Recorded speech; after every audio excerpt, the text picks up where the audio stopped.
Hey, this is Geno Reynolds from Chicago Comic-Con. I barely have a voice left. I'm here with one of my favorite people, Doug Jones. Hey. Why don't you tell everyone who don't know who you are, because you're behind a lot of makeup a lot of times. Tell the people who some of the parts you've played. Right. Well, hi. The reason you don't know my face really well is because I was Abe Sapien, the blue fish guy in the Hellboy movies. I was the Silver Surfer in the Fantastic Four sequel. I was the El Fauno, the fawn Pan in Pan's Labyrinth, along with the Pale Man. And also I was the goofy zombie, Billy, in Hocus Pocus, that Halloween movie. And the list goes on and on. But that's been 26 years of me under a lot of rubber makeup. So that's why Chicago Comic-Con these are my peeps. This is like coming home for me. Oh yeah, it's a lot of fun to see you here. I've seen you here a couple times. Now, one thing I've always wanted to ask you is, what's your opinion on CG versus real people doing monsters and stuff like that? I like to not think of it as a versus. That's where I would start. I think CG and practical makeups are working more in conjunction with each other now. And the Silver Surfer is a perfect example of that. I was wearing a glued-on makeup mask and a bodysuit with, muscles built into it. Thank goodness they could add that now. And what they did, a CG coating over me later to make me all glistening and otherworldly looking. So it's a nice combination of both mediums. And there's great artists in both. So at first, when the CG was coming on the scene and getting better and better, we all got scared that our jobs were going to go away. But people in the audience have spoken up, and they really like to connect with another human being. They want to see a performance and something coming out of that person that they can connect with. I agree. And I agree too. So I think we got the best of both now. Can you tell anyone, do you have any new projects? Otherwise, I know you're in The Watch. You were the main alien in The Watch. Do you have any other new projects that you're working on? Right. Aside from being the alien that's attacking Ben Stiller's neighborhood in The Watch right now, I also have John Dies at the End coming out in theaters sometime within the next year. That's with Paul Giamatti, Clancy Brown, myself, and a couple of newcomers, Rob Mays and Chase Williamson, who's amazing. So that's a goofy book adaptation into a movie that's got all the critics talking, and did very well at Sundance and South by Southwest. I also have a recurring role on The Neighbors, starting on ABC September 26th. You'll see me as one of the goofy neighbors in that show for a few episodes, and I'm not sure if I'm going to be able to continue doing the show. We'll see if the schedules will work out.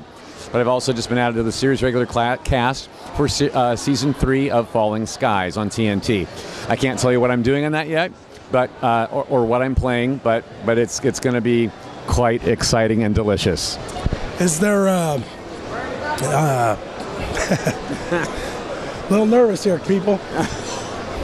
He used to be nervous. I'm so intimidating. You can snap me in the back. Is there any role, past, present, or future, that you've always wanted to play, or that someone else has played, a part you didn't get, or something like that you've always wanted? I would say I've always wanted to play a vampire.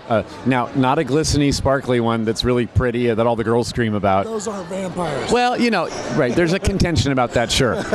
I would like to go back to maybe even film something in black and white, and maybe do a Nosferatu or a Dracula remake of some sort. I would love that. I would love to be a very gothic, classic sort of vampire. I also would like to play an angel. Now, I've played the Angel of Death in Hellboy 2, The Golden Army, as well as Abe Sapien. But that was a darker, more sinister.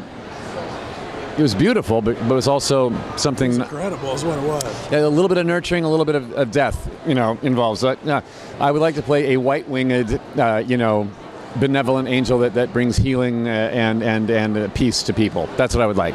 Okay, when you watch movies, who do you like to watch, actor-wise? Actor-wise, Anthony Hopkins has never done anything that I didn't love. I love him. Sam Rockwell, love him.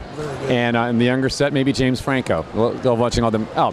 And on the women's side of things, I will watch anything that Meryl Streep does. I bow at her feet. She's amazing. I'm a big fan of Julia Roberts and Sandra Bullock. I love those rom-coms. I do. I'm a chick flick lover. That's all right. Yeah, so there you go. And I'm going to ask it, Hellboy 3, anything? I know Del Toro has said that he's opened the idea, so's Ron Perlman. Right. Have you heard anything new on that? Nothing more than you have. Before Comic-Con in San Diego this year, it was kind of a dead issue. They weren't talking about it anymore, and it seemed like it was off the table. But after Ron Perlman put the makeup back on to grant a Make-A-Wish Foundation kids, Seeing that was incredible. I love sweetest thing I've ever seen. That kind of revived everybody's love for Hellboy between Guillermo del Toro and Ron Perlman. It's like, wow, we got something here. And if it's a child's wish to meet Hellboy, not Ron Perlman, he wanted to spend time with Hellboy. That makes everything sort of relevant in a very heartwarming way. And so they're revisiting the notion of a Hellboy 3 now. It's back on the table. No dates, no promises, no commitments, but it's back on the table, and I like it being on that table because I want to play Abe Sapien again. I really want to revisit that role. I want to see you revisit that role too. Now, I'd ask for a handshake, but we all know you have to end this on You have to end this on the Dougie hug. Get your Dougie hug. So come I want here. a Dougie hug. Big love. All right, thank you very much, Doug. Thanks so much for having me. This has been Geno Reynolds from The Real Opinion. Until next time.